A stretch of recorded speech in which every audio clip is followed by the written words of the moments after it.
মৎস্য ভবন মোড়ে সড়কে অবস্থান নিয়ে বিক্ষোভ করেছেন আন্দোলনরত প্রকৌশল শিক্ষার্থীরা।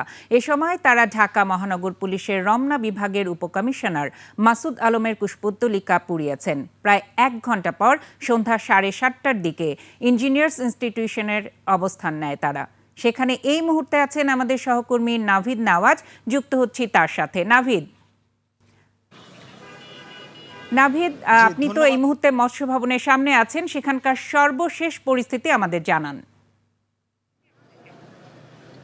জি, ধন্যবাদ ফারজানা। আমি এখন আসলে উপস্থিত আছি বাংলাদেশ ইনস্টিটিউশন অফ ইঞ্জিনিয়ার্সের সামনেই। এখানে কিন্তু কিছুক্ষণ আগেই যে বাংলাদেশ প্রকৌশল অধিকার আন্দোলনের যে নেতাকর্মীরা, তাদের যে ব্যানারে যে আন্দোলনটি শুরু হয়েছিল, সেই আন্দোলনের নেতাকর্মীরা কিন্তু এই ভবনের ভিতরে ঢুকেছেন এবং তাদের কিন্তু এখানে কিছুক্ষণ আগেই তারা তাদের অবস্থান কর্মসূচি এখানে শেষ করেছেন এবং তারা ভিতরে প্রবেশ করেছেন। তাদের পরবর্তী আসলে যে আলোচনা, তাদের নেতাকর্মীদের সাথে যে আলোচনা হবে, সেই আলোচনা শেষেই মূলত তারা তাদের পরবর্তী কর্মসূচি আমাদেরকে জানাবেন।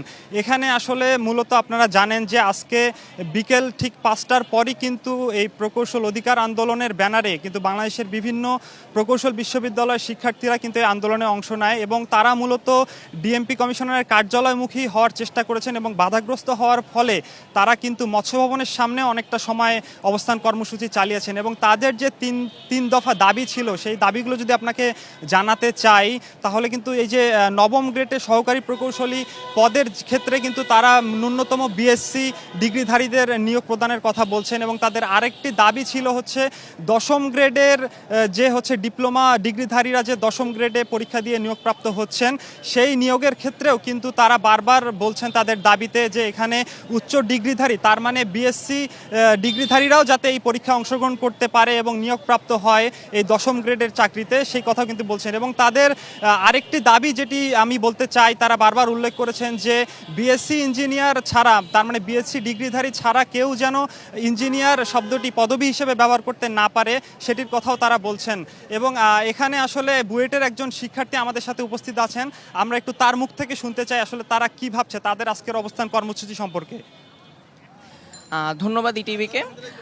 মূলত আপনারা জানেন যে গতকাল আমাদের প্রকৌশল অধিকার আন্দোলনের শিক্ষার্থীদের উপর ডিসি মাসুদের নেতৃত্বে আমাদের উপর ন্যাক্কারজনক হামলা চালানো হয়েছে। সেখানে আমাদের উপর টিয়ার শেল, সাউন্ড গ্রেনেড, লাঠিচার্জ করা হয়েছে। যেখানে আপনারা সামাজিক যোগাযোগ মাধ্যমে অসংখ্য ভিডিও দেখতে পারবেন যেখানে স্টুডেন্টরা শুধুমাত্র দাঁড়িয়ে ছিল, কিন্তু সেই অবস্থাতেও চারপাশ থেকে পুলিশ এসে আমাদেরকে একসাথে আক্রমণ করে, একজন স্টুডেন্টের উপর অনেকজন পুলিশ এসে।